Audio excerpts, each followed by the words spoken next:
အားလုံးပဲမင်္ဂလာပါကျွန်တော်ကတော့တမင်ဦးဖြစ်ပါတယ်ခင်ဗျာပြီးခဲ့တဲ့ episode မှာ group သင်အကြောင်းကိုလေ့လာခဲ့ကြပါတယ်အုပ်စုတစ်ခုဟာစီလုံးမှုကိုအမှန်တရားထက်ပိုဦးစားပေးလာတဲ့အခါ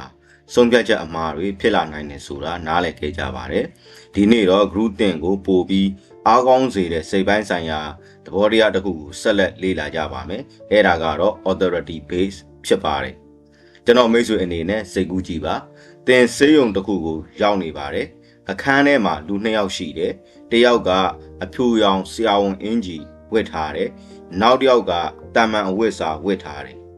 လူ2ယောက်စလုံးကတူညီတဲ့အကြံတစ်ခုကိုပေးတယ်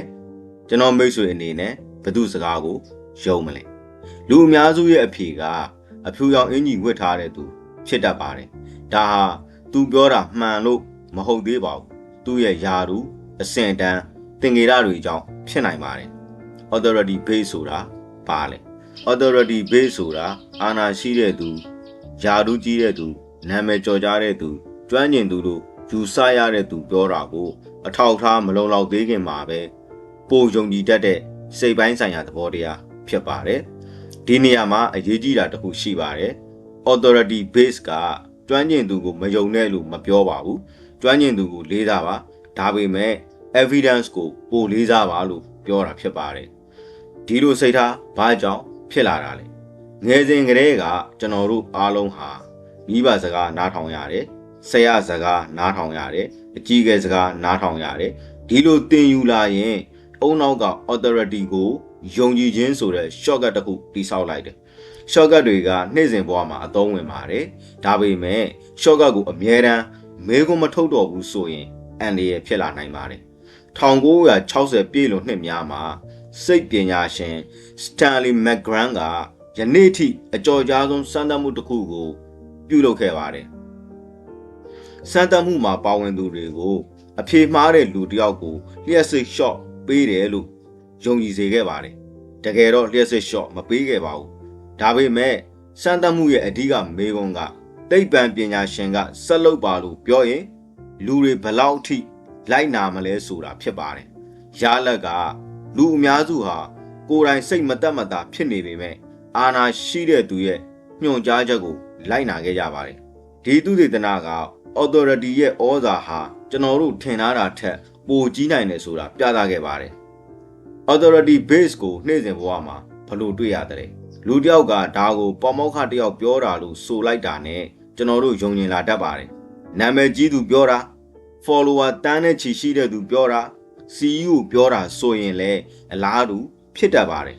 ဒါပေမဲ့မေးရမယ့်မေးခွန်းကသူဘယ်သူလဲမဟုတ်ပါဘူးသူ့မှာဘာ evidence ရှိလဲဖြစ်ပါတယ် information literacy ကဘာသင်ပေးတယ်လဲကျွန်တော်မိတ်ဆွေအနေနဲ့ so evolution ဆိုတဲ့အပိုင်းကိုမှတ်မိသေးလားမေ့သွားရင်ပြန်ကြည့်လို့ရပါတယ်စကားမဆက်ကျွန်တော်မိတ်ဆွေတွေအနေနဲ့ကျွန်တော်တင်ပြချက်တွေဟာကျွန်တော်မိတ်ဆွေတွေအတွက်အကျိုးတစုံတရာရှိတယ်ဆိုရင် like comment share လုပ်ပေးစေချင်ပါတယ်ကျွန်တော်မိတ်ဆွေတွေရဲ့အတိအမှတ်ပြုမှုဟာကျွန်တော်နောက်တဲ့ဗီဒီယိုတွေကိုဖန်တီးနိုင်စေဖို့ခွန်အားဖြစ်ပါတယ်ဆိုတော့ so evolution မှာ authority ဟာအရေးကြီးတဲ့အချက်တစ်ခုဖြစ်ပါတယ်ဒါပေမဲ့တစ်ခုတည်းမဟုတ်ဘူး currency accuracy purpose relevant စတာတွေကိုလည်းကြည့်ရပါတယ်ကျွမ်းကျင်သူတယောက်ပြောတာဖြစ်နိုင်တယ်ဒါပေမဲ့သူပြောတာ evidence နဲ့ကိုက်ညီရဲ့လားဆိုတာထပ်စစ်ဖို့လိုပါတယ်